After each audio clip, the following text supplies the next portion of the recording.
Over the next several weeks, Father Longenecker, Deacon Mike, and myself will be offering daily reflections on different topics with the intention of offering spiritual help to all of the faithful of Our Lady of the Rosary.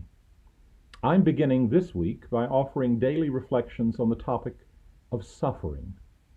Today I want to speak about the origin of suffering. Why do human beings suffer?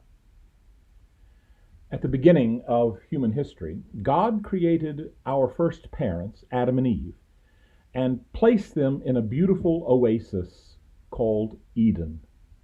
There, in that garden paradise, he endowed them with preternatural gifts: immortality, which was freedom from death; impassibility, which was freedom from suffering, along with the perfection of body and soul; infused knowledge, which was freedom from ignorance in all necessary natural and supernatural matters; and integrity, which was freedom from disordered desires, and consequently the state of innocence.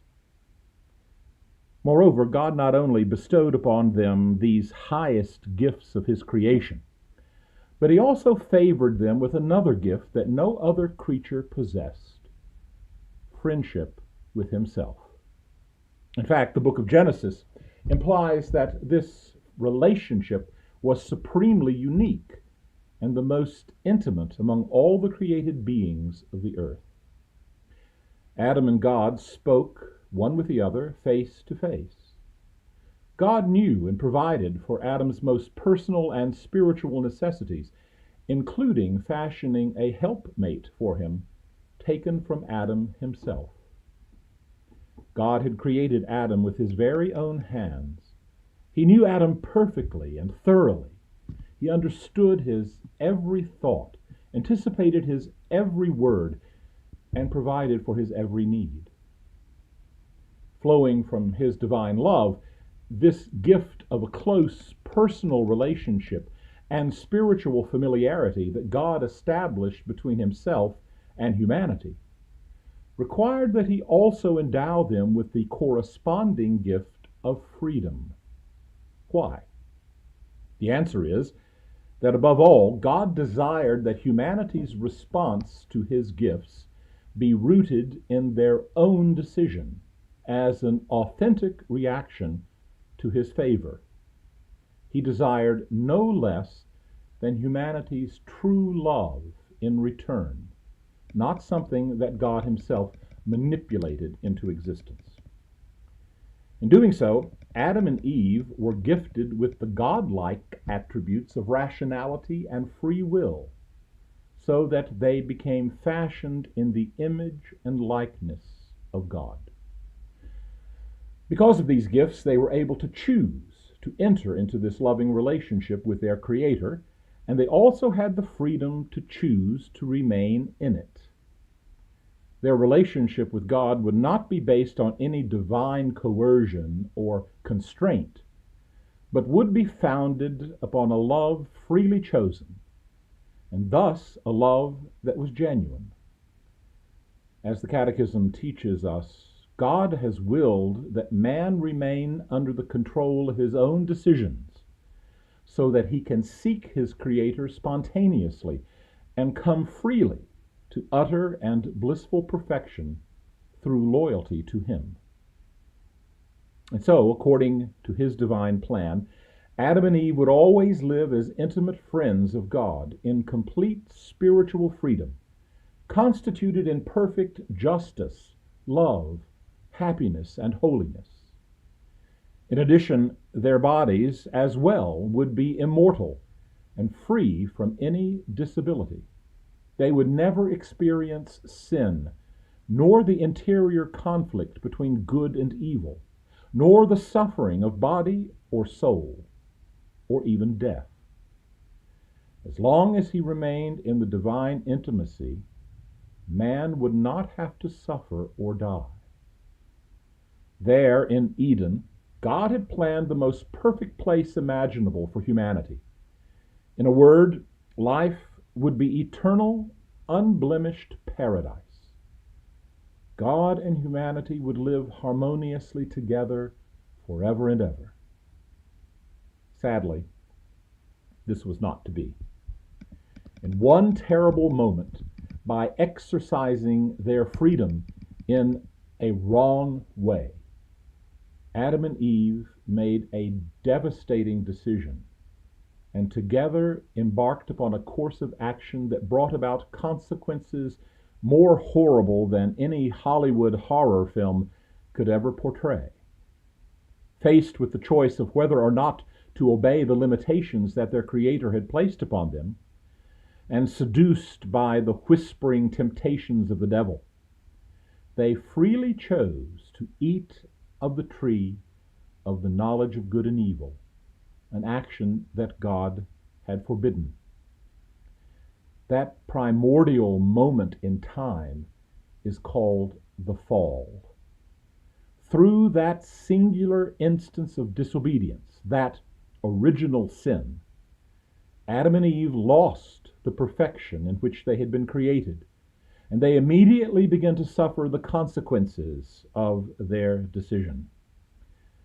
As the Catechism teaches, as a result of original sin, human nature is weakened in its powers, subject to ignorance, suffering, and the domination of death, and inclined to sin.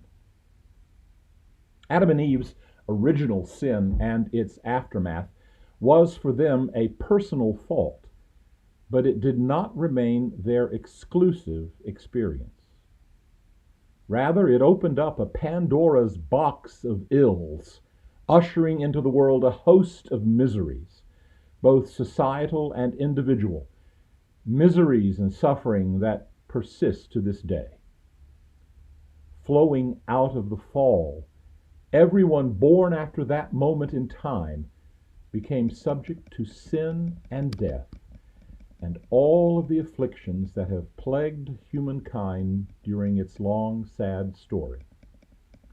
Humanity becomes the unfortunate children of Adam, who inherits these evils throughout successive generations. Revelation gives us the certainty of faith that the whole of human history is marked by the original fault freely committed by our first parents.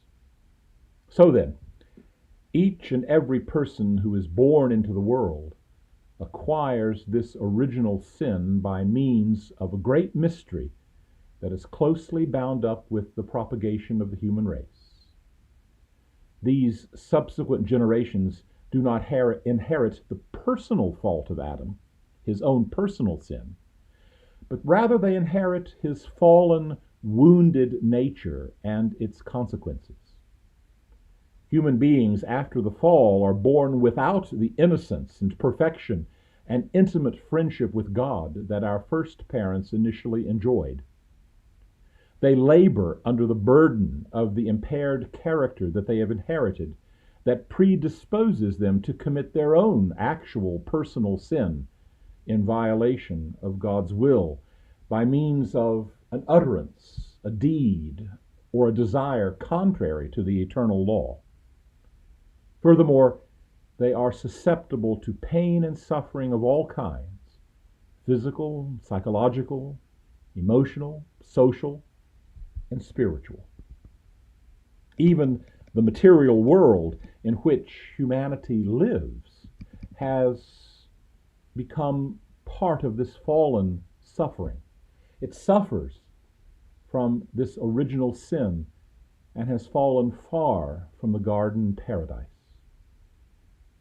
As a consequence of their action, Adam and Eve destroyed the absolute harmony and harmlessness in which they previously interacted with the natural order. They destroyed this and marred the world forever. As God said to Adam after the fall, "Because you have listened to the voice of your wife and have eaten of the tree of which I commanded you, you shall not eat of it. Cursed is the ground because of you. In toil you shall eat of it all the days of your life. Thorns and thistles it shall bring forth to you." Thus, human beings, since the fall, are subject also to suffering brought about by natural disasters and the changes and chances of fallen life in the physical world. These events include such things as famine, plagues, tornadoes, hurricanes, floods, volcanic eruptions, and so forth. As St. Paul tells us, creation was subjected to futility and became in bondage to decay, groaning in travail as it awaits its own redemption from Adam's fall. And what about the devil, that malevolent being who facilitated the downward spiral of humanity by first seducing them in the garden? He and his minions are still hard at work, tempting and seeking the ruin of souls, and taking every opportunity afforded to them to harm humankind, both spiritually and bodily. The devil acts in the world out of hatred for God and his kingdom, and his action may cause grave injuries of a spiritual nature, and indirectly even of a physical nature, the Catechism teaches. This, then, is the origin of suffering, of all human suffering. It is also the saga of humanity's ongoing struggle with the world, the flesh, and the devil, and all the afflictions resulting from those conflicts. It would be a sad story indeed if this was the end of the tale. But like the mythological Pandora's box, after all the evils of the world were let loose upon humankind, there remained one thing that lay at the bottom: hope. And tomorrow we will talk about hope in the midst of suffering.